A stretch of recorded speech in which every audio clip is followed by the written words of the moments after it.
Avant de tirer des conclusions hâtives, nous devons comprendre pourquoi elle fait cela.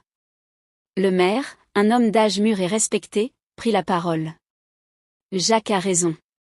Nous ne pouvons pas accuser Marie sans avoir toutes les informations. Nous devons enquêter plus avant. Ainsi, il fut décidé qu'un groupe se rendrait chez Marie pour lui demander des explications.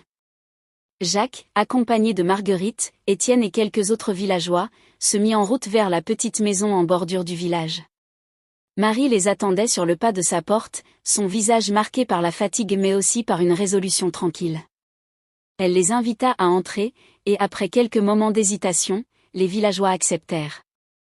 La petite maison était modeste mais chaleureuse, avec des meubles simples et des herbes séchant au-dessus du foyer.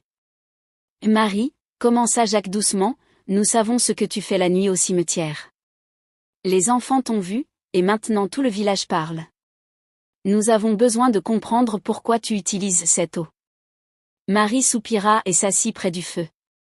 Elle regarda chacun d'eux dans les yeux avant de commencer son récit. « Je savais que ce jour viendrait, » dit-elle enfin. « Je savais que mes actions finiraient par attirer l'attention. Mais sachez que tout ce que je fais est pour protéger le village. » Elle se leva et alla chercher un vieux livre relié de cuir, ses pages jaunies par le temps. « Ce livre appartenait à ma grand-mère, » expliqua-t-elle. « Il contient des histoires et des traditions transmises de génération en génération.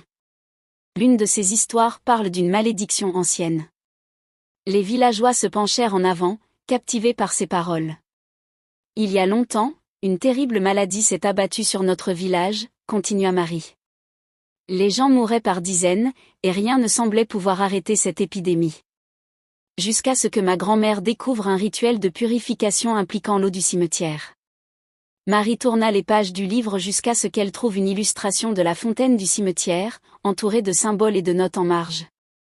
Selon ce rituel, l'eau du cimetière, mélangée à certaines herbes, possède des propriétés curatives. C'est ce qui a sauvé notre village autrefois, et c'est ce que je fais maintenant pour nous protéger. Les villageois échangèrent des regards inquiets mais intrigués. « Comment savons-nous que cela fonctionne toujours ?» demanda Étienne.